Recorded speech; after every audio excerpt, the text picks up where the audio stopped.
जय माता दी दोस्तों, मैं राकेश कुमार एक बार फिर से आपका स्वागत करता हूं अपने YouTube चैनल पर। दोस्तों, ज्योतिष सीखने की श्रृंखला में आज हम ग्रहों की दृष्टियों के बारे में बात करेंगे, जो कि ज्योतिष शास्त्र की नींव है। जब आप अपनी कुंडली देखने बैठेंगे तो ग्रहों की दृष्टियां का अध्ययन बहुत ही महत्वपूर्ण हो जाता है, क्योंकि ग्रहों की दृष्टि के आधार पर ही हम बहुत सारी चीज़ों की गणना कर पाते हैं। क्योंकि ग्रहों की दृष्टि से आपकी कुंडली के शुभ ग्रह बहुत बार अपना पूरा प्रभाव नहीं दे पाते हैं, क्योंकि उन पर किसी अशुभ ग्रह की दृष्टि होती है, और बहुत सारे अशुभ ग्रह भी अपना बुरा फल पूरे तरीके से नहीं दे पाते हैं, क्योंकि उन पर किसी शुभ ग्रह की दृष्टि होती है। इसीलिए ग्रहों की दृष्टि का अध्ययन बहुत ही जरूरी है। और जैसा कि मैं अपने हर वीडियो में कहता हूं कि मेरे इस चैनल को बनाने का उद्देश्य आम आदमी को इतना सक्षम बना देना है कि उन्हें अपनी कुंडली लेकर पंडितों और ज्योतिषियों के पीछे नहीं भागना पड़े, और खुद ही वो अपनी कुंडली देखकर अपना उपाय करने में सक्षम हो। साथ ही साथ टिप ऑफ द डेज में आज मैं आपको पंचतत्व से संबंधित जल तत्व, जो कि हमारे शरीर में 72% है, उससे संबंधित एक बहुत ही चमत्कारी उपाय बताऊंगा। तो आइए शुरू करते हैं। दोस्तों, ग्रहों की दृष्टियां, ये मैंने आपको समझाने के लिए ग्रहों के नाम लिखे हैं। ये कहीं भी प्लेस्ड हो सकते हैं आपकी कुंडली में। सबसे पहले हम बात कर लेते हैं कि हम ग्रहों की दृष्टि को देखते कैसे हैं। तो जैसे यहाँ मंगल लिखा हुआ है पहले घर में, ये कुंडली का पहला घर होता है। तो जब हमें इनकी दृष्टि देखनी होती है तो सबसे पहले आप ये नोट कर लीजिए कि मंगल ग्रह की 3 दृष्टि होती है, चौथी, सातवीं और आठवीं। और जब इसकी हम दृष्टि गिनते हैं तो हम जहां पर वह ग्रह लिखा होता है वहीं से एक नंबर, ये नहीं कि उसे हम छोड़कर गिनते हैं। जैसे मंगल अगर यहाँ है तो हम यहाँ एक गिनेंगे, 1 2 3 4। चौथी दृष्टि मंगल की यहाँ हुई, फिर 5 6 7, सातवीं दृष्टि मंगल की यहाँ हुई, फिर 8 और आठवीं दृष्टि यहाँ हुई। और एक चीज और मैं बताता हूं कि हर ग्रह की 7वीं दृष्टि होती है, और वो इसके बिल्कुल सामने होती है। जैसे कि आप यहाँ देख सकते हैं, 1 2 3 4 5 6 7, मंगल की 7वीं दृष्टि ठीक उसके सामने है।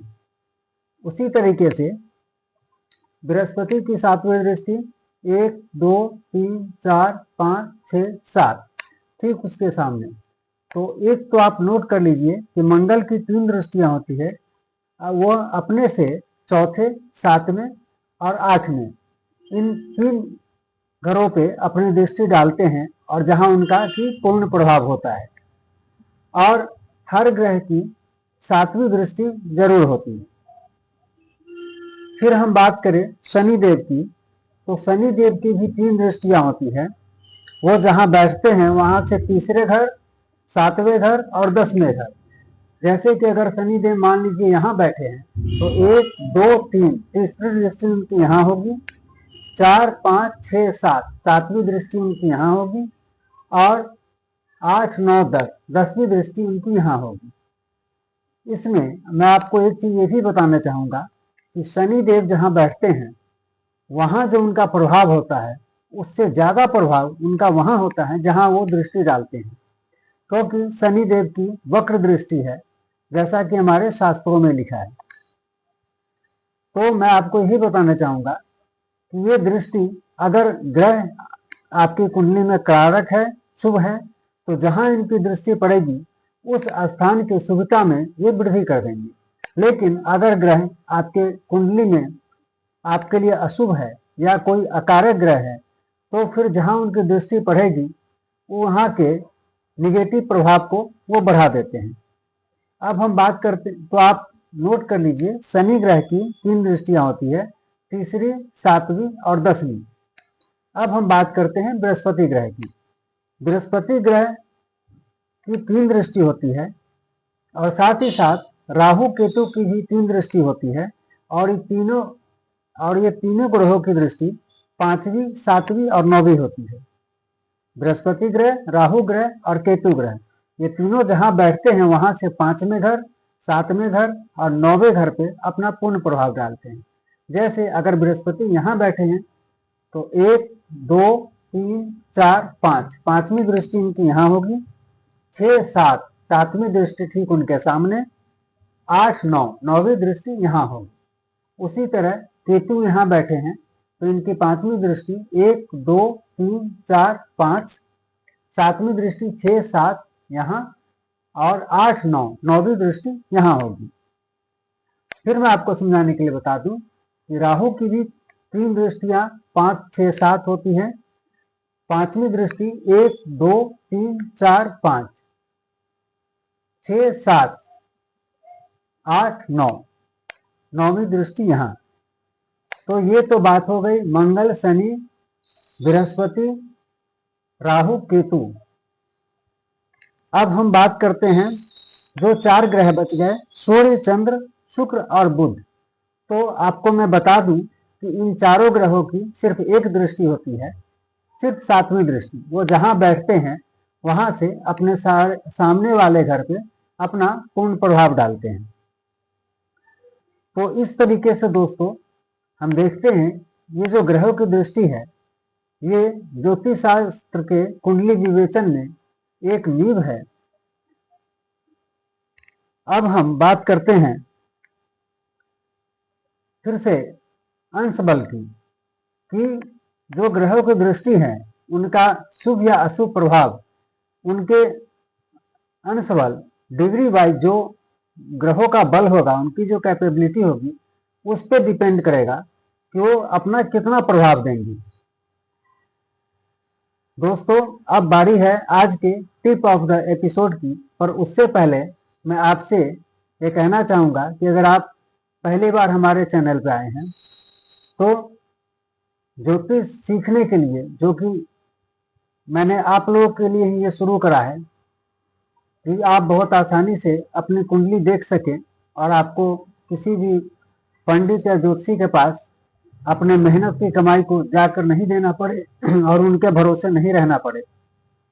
तो कृपया इस चैनल को सब्सक्राइब कर लीजिए और वीडियो अच्छी लगे, जानकारी अच्छे लगे तो लाइक और शेयर जरूर कीजिएगा। तो बात करते हैं अब आज के टिप ऑफ द एपिसोड की।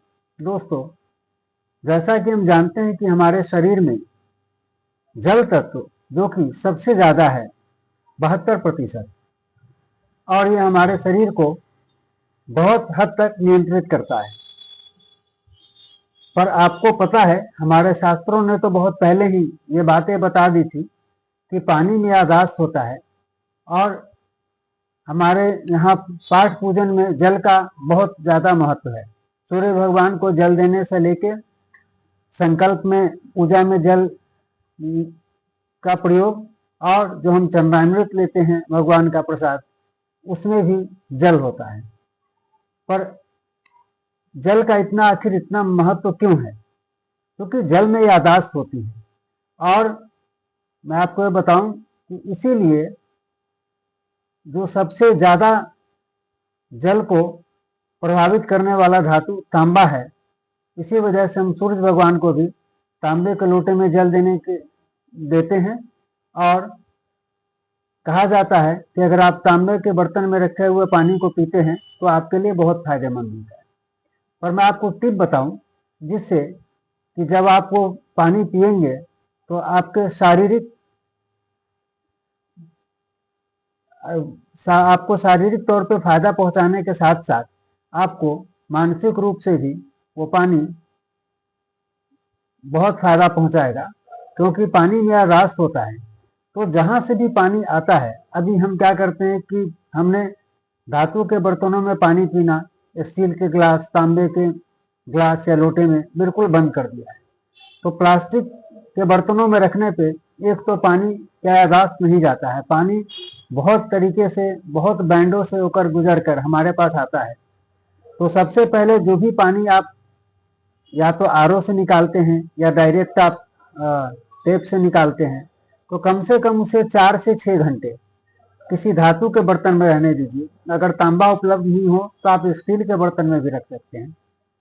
और जब भी आप पानी पीजिए तो धातु के बर्तनों में या तो स्टील का गिलास हो, जो कि आमतौर पर सब घरों में उपलब्ध होता है, और आप बहुत ही श्रद्धा के साथ पानी को देखें और फिर पिए, क्योंकि देखने पर पानी उस यादाश्त को ग्रहण कर लेता है। जिस खुशी से आप, जिस उत्साह से पानी को पकड़ते हैं, उस चीज को वो अपने अंदर समाहित कर लेता है, और फिर जब आप वो पानी पीते हैं तो आपके शरीर में एक अलग तरीके से काम करता है, और वो आपके शारीरिक खुशहाली के साथ साथ आपके मानसिक खुशहाली में भी बहुत बड़ा रोल अदा करता है।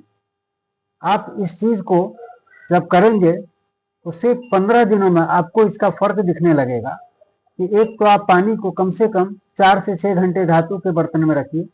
अगर तांबे का बर्तन हो तो बहुत अच्छा, नहीं तो आप स्टील में भी रख सकते हैं। और जब भी पानी पिए उसे बहुत ही श्रद्धा के साथ ग्लास को पकड़े और उसे देखते हुए, मुस्कुराते हुए।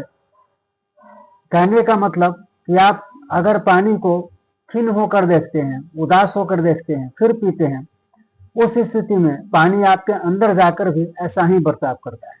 तो दोस्तों, आज के लिए इतना ही। धन्यवाद।